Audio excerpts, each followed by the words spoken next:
Good morning, good afternoon, wherever you are, and welcome to NerdTube, your one-stop shop for all your entertainment news. And we're going to do a review of last night's AEW pay-per-view. I am your your host, the one with the most, it's within your thighs. I am Gary, I am Bossman, I am Funny Me Work, whatever you want to call me. Now, there's one match in this pay-per-view that I have not watched, which is the buy-in 10-man tag team match. Haven't seen that. So, anybody wants to tell me how good, bad, or different that is? Didn't see it, so I can't comment. However, I did go into the proper part, which was the TNT Championship match between Kingston and Miro. And this starts off pretty hot because, Eddie Kingston is, aiming for Miro's head. He's punching, doing a lot of punches, a lot of forearms, doing a lot of TDTs, doing a lot of hammerlocks, doing a lot of, headlocks and stuff like that, wearing down Miro's head. Miro's doing, a lot of, kicks and suplexes and stuff like that, looking like a complete boss. This is a pretty decent, start to this match, to this pay-per-view. And it was, he gets him in the submission, and he's like going no, and he counters out of it, and then what's he going to do next? And then he just gives him with that jumping sidekick he does, and boom, 1, 2, 3, and you win. And still TNT champion is Miro. Pretty decent match, pretty decent opener. Next match. Satoshi Kojima versus Jon Moxley. Now, for those of you who don't know who Satoshi Kojima is, he's a legendary fighter out of Japan. And I heard Jim Cornette talk about that. Oh, nobody knows who he is. Yes, people know who he is. The same way, Jim, do you remember that conversation you had a long time ago? How people didn't know who Terry Funk and Fabian Mick Foley were. Well, so people know who Satoshi Kojima is because he's a legend. He's literally been wrestling for 30 years. People have seen him, and he's and the thing is that's the reason why Jon Moxley made him look great. They were trading holds back and forth. Kojima almost went for his trademark lariat a couple of times. Went for a Kochi cutter, which looked phenomenal. He went for a couple of other things, cross arm breaker and stuff like that. And then, 2 Paramount shifts, and your winner was Jon Moxley. And then all of a sudden, Minoru Suzuki comes out, who is even more famous than Satoshi Kojima. I bet Jim Cornette won't know who he is either. He's a wrestler. He's a very, very famous wrestler that you should know if you're an actual wrestling fan. Because I know who he is, and watching him do the Gotch power driver was a flaming dream come true, I can tell you that. This was a pretty decent match, and they made Kojima look like $1 million, which they should do. Now, the match that I was dreading was Kris Statlander, the Martian, or the alien, or whatever she's supposed to be, versus Dr. Britt Baker, DMD. This was a really, really good match, a lot better than I thought it was. Kris Statlander has improved. If she got rid of the alien thing, she would look great. I mean, she's very strong for a woman her size. She looks very strong. She threw Britt Baker around. She was giving her suplexes, giving her flaming pile drivers, giving everything. And there's one point where even Orange Cassidy wasn't the biggest arsehole possible. And forward. And the thing is that she's tried to do her finishing moves. The Area 451 smash. Oh, God. And but that didn't hit, and then Baker hit her with a stomp on the stairs, and then Britt Baker hit the Panama Sunrise, but it was actually Pittsburgh Sunrise or whatever. Then stomp, and then she hit the lockjaw. You win and tap out by Statlander. So what, Statlander, you looked really good. If you just ditched the alien thing, you would be a phenomenal worker, because this was a massive improvement over any match I've ever seen you do. Now, this match, everyone's been talking about this match. The Lucha Brothers versus Young Bucks for the AEW Tag Team Champions in a steel cage. Now, I thought this was going to be complete and total cluster mess. Let's be honest, because you've got two guys who like jumping off crap to do other crap and stuff like that. But the Young Bucks, put their head down and wanted to have a decent match in this. And the Lucha Brothers, it seems like everybody elevated the game on this pay-per-view. And this was this was a phenomenal match. And, despite, all the back and forth, the best thing was the ring psychology was actually involved. It was fast-paced, but, they were doing, moves that made sense. They're trying to record the mask, because if you know it's about Mexican culture, the mask of but, there's a bit where they threw, a shoe with false thumbtacks in. That was absolutely phenomenally great. So that was really, really good stuff. There's a bit where they went for the super kick, but Penta got in the way, and Ray Phoenix got to the top and drove out to everybody. It was a phenomenal match, really phenomenal, and it ended with Ray Phoenix going to the top, and then and then jumping on to Penta, who's giving the spike power driver onto Nick. 1, 2, 3, your new champions are the Lucha Brothers. That was an awesome match. And it was just good to see, Penta, grabbing his children and hugging his children and stuff like that. Absolutely awesome stuff.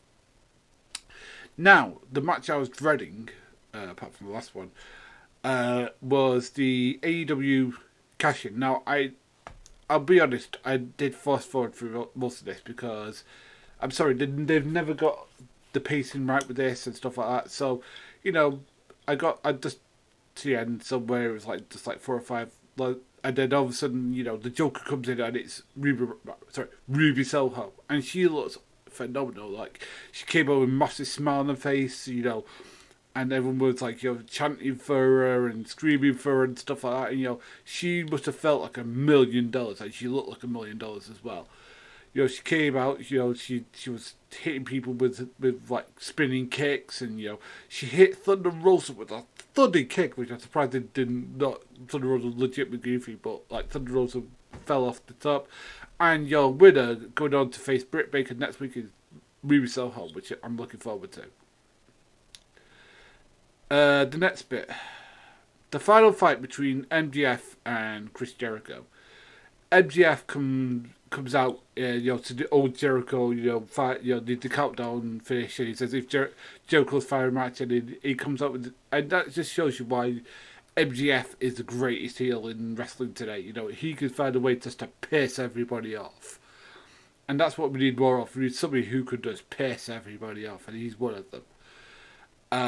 He could just find that little button that pisses you off. I think Chris Jericho's still out of shape, but you know what? He threw everything in the kitchen sink at MJF, and MJF was was throwing everything that he could do. And the end sequence was MJF got a bat hit. They went for the Judas Fets, and then he said 1, 2, 3, and literally the entire audience went silent. Do you know that sort of silence, that heat silence that was on Undertaker? It's the same thing. I was like, oh my god! But no, it's a referee came out and said no. It's then then Chris Jericho gets up and grabs Paul MJF, puts him in the walls of Jericho. MJF taps out. Your winner is Chris Jericho, and he's still going to wrestle. But I do think if he does retire, he should do something like this. He should give somebody that particular moment to retire him. The next match, the match that I've actually really been looking forward to, CM Punk versus Darby Allin. Now, it was involved for, so this is the first time in 7 years that CM Punk has been wrestling, and Darby Allin comes out, and Sting comes out with him, and Sting goes to the back, so it's just going to be Darby Allin and CM Punk, and CM Punk comes out, and everybody's mental, and he shouts, "It's Cold time," and everybody shouts it with him. This guy's over $1 million. Darby Allin, they're having tie-ups and stuff like that. It's actually a wrestling match, an actual wrestling match, and it was really great. They're doing the rest holds, and hammerlocks and stuff like that, and then the pace started to quicken up. There was a lot of shoulder tackles and running knees and stuff like that. There wasn't the tree-bot CM Punk, kicking to the followed by the bulldog. He did do kicking to the other, and I'm surprised he didn't do the bulldog, but I think he's saving that for a special occasion. Darby went for Last Supper, didn't get it. CM Punk hit him with the go to sleep, but Darby went out of the ring. He went and got him. He hit CM Punk with something, and he went to the top to the coffin drop. And CM Punk, to get out of it, just sat up like Undertaker fell, and Carmen just fell next to him. He just went that, and then he hit him with one more kicks. Go to sleep. 1, 2, 3. Your winner is, as it should be, CM Punk. What a great match that was. And plus, Darby Allin didn't look like a loser. He looked like a complete champion because he stood up. He shook CM Punk's hand. Sting shook CM Punk's hand. And this was a phenomenal, great match. Wasn't overbooking. They did it really, really great. Paul Wight vs QT Marshall. To us, I think this was just like a piss break match. This was just, alright, this is just something just so that Paul Wight can chokeslam people, because chokeslam should, QT Marshall, 1, 2, 3. Really poor. The poorest match of the night, to be honest with you. Then the next match, Kenny Omega versus Christian Cage. Now this was pretty decent. Kenny would do all of his moves. The V trigger, Snapdragon suplexes, stuff like that. And Christian Cage was trying to do that.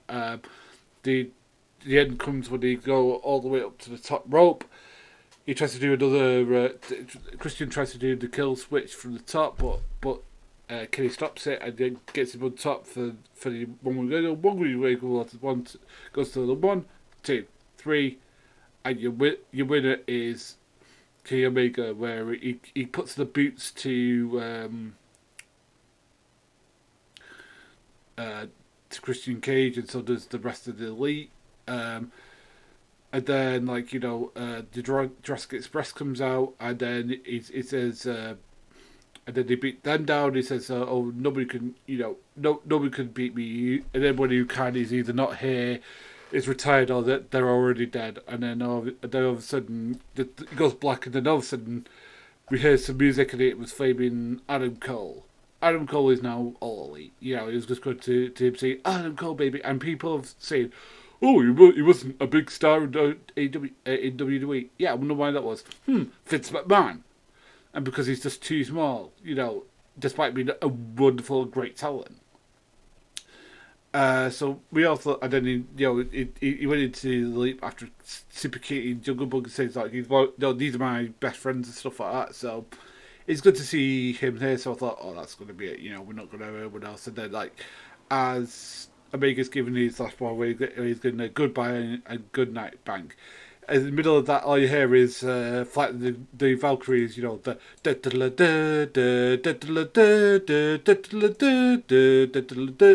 and then all of a sudden I was like, no way, and then he comes out, and then Bryan Danielson's here, and everybody's going absolutely going crazy. Yes, he kicks the Elite's ass, and he's standing strong, and what a pay-per-view that was. And considering how shit SummerSlam was, that was great.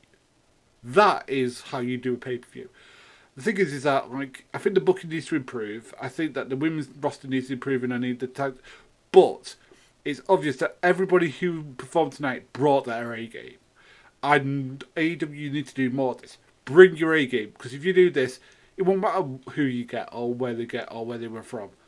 It'll matter that you're accruing talent who can contribute to you. That's what you got. You don't care where they came from, WWE, some of the indie promotions. Don't matter about that.